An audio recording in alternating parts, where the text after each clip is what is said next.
All right. Hello, everyone. Here with you again is Sean, Ariana, and Liz for our Week 9 Leadership Challenge. This week's question is, as related to your job, how is change initiated in your organization? Do communities of practices matter in the process of initiating change, of operationalizing change efforts, of institutionalizing change? Um, to quickly start off, from my standpoint, at the High School of Fashion Industries in the city, we use. I'm sorry, I'm losing my train of thought because it's 9:45 at night.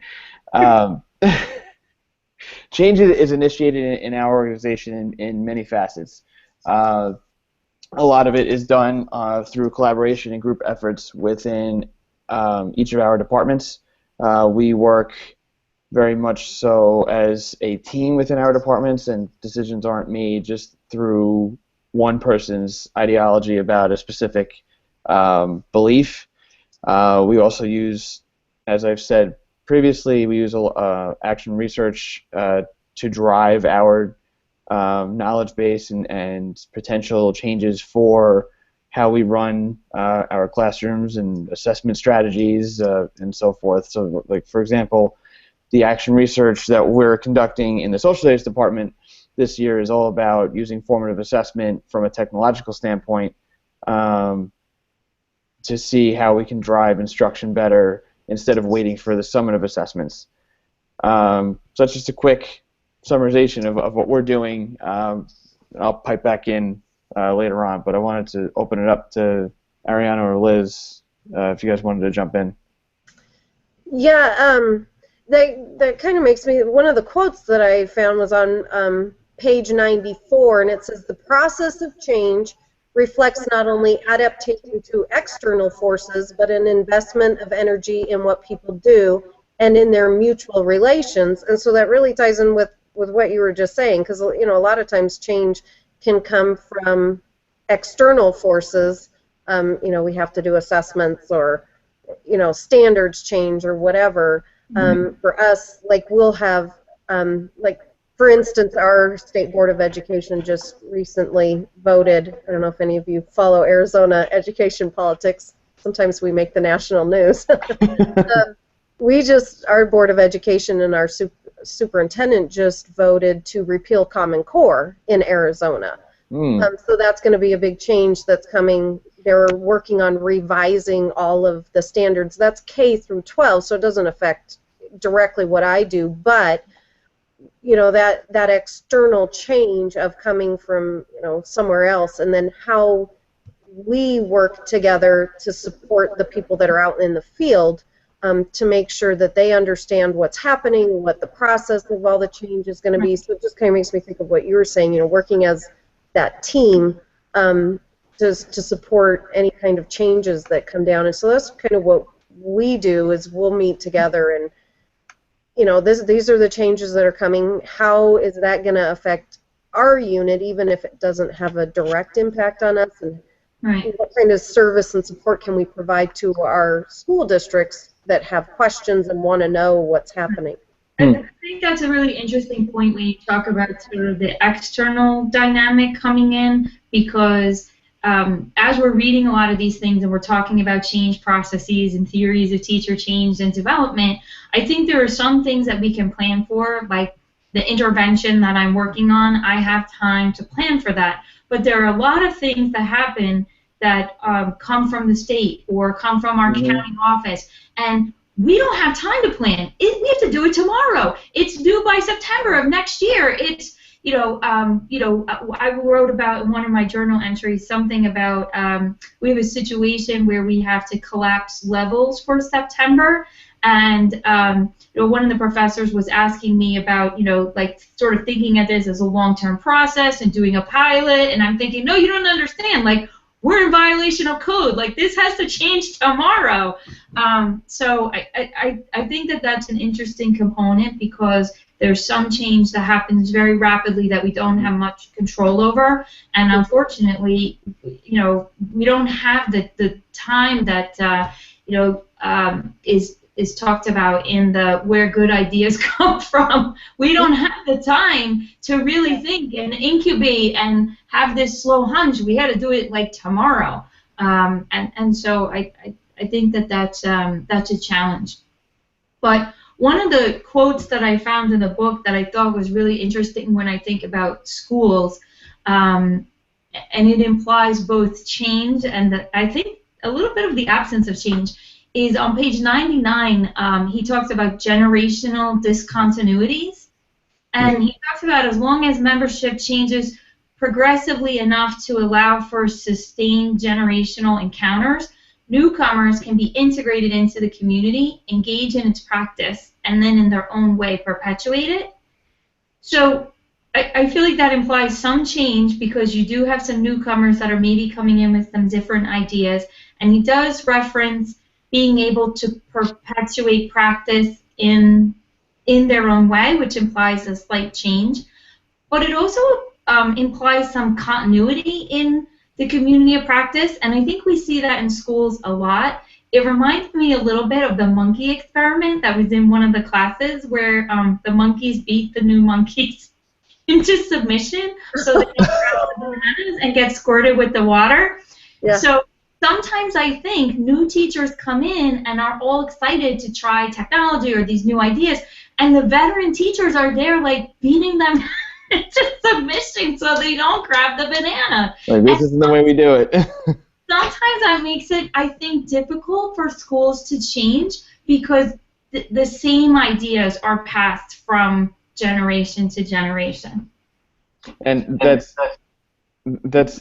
kind of like what I keep saying in my discussion boards and my problem with practice is that you have this generational gap between what students need and what teachers are providing in the classroom, and you know that there's a lot of research out there that shows that the 21st century student, and I know a lot of you are still like, what the hell is a 21st century student? Whoop, my fault. Again,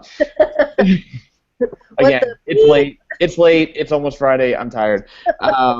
But the 21st century student has specific needs and learns better from a technological aspect or standpoint, whereas teachers like to use the antiquated method of standing up at the front of the room and lecture and do this in paper and pencil assessments. And believe me, the person who is trying to do this research in the building is at fault for it all the time as well. Just today, I'm sitting up there talking about Woodrow Wilson's 14 points and the Treaty of Versailles and League of Nations and why the United States didn't join the League of Nations, and I sat back and I said, here I'm doing the research on integrating technology in the classroom, and yet I'm still doing the same old dance, the same old song and dance. So, you know, it definitely, you know, it's the whole idea of it takes a village to make change, and I really do believe that community of practices matter in the process of initiating change and also making change actually occur on an institutional level, at the entire level. Just because of one person can get the ball rolling, but ultimately it's going to take the entire community to make the change and to actually see substantive evidence of it working. That it's just not going to happen overnight, and it takes time to make a huge change as like what I'm talking about. Right. I would definitely agree with that. I think that what I'm trying to do with my intervention is to actually build a community of practice around personalized learning. And Steve Johnson talks about collaboration and something larger than the sum of its parts. So I'm kind of hoping that that's what happens in the professional development cohort, is that as a group they create something bigger or larger than the sum of the individuals. Yeah, what I liked about the Stephen Johnson talk was that, like, the messy spaces, he called it the liquid network, that picture that he showed. Yes. I'm kind of looking at using a community of practice for my innovation as well, and that's kind of what I see them as a place to just where people come together and they talk and discuss, you know, what's going well, what's not, what are they struggling with, and using that as kind of a way to really generate some new ideas. I think, if you're just trying to do it by yourself, it's not as effective as if you're getting lots of other viewpoints. And he kind of talked about that too, that it's like where people come together and share what's working, what's not working, where people tend to generate the most ideas. I think when he was talking about that, what was his name, Kevin Dunbar, that's where he went into the science labs, and he found where they got the most ideas was actually around their conference table, not looking in their microscope. So it kind of made me think of like what a community of practice, I don't know, ideally should look like or should be. Mm-hmm. I had another quote that I thought was interesting that picks up on sort of the themes of design, but also I think shows how a community could be very important. On page 176, Wenger shares the anecdote of two stonecutters who are asked what they're doing, and one responds, "I'm cutting this stone in a perfectly square shape," and the other responds, "I'm building a cathedral." I remember that. So I think that it highlights 2 points. One, the importance of imagination in the process of design. The way that you see your experiences and the way that you see yourself is going to affect, what you do. It's going to affect your practice.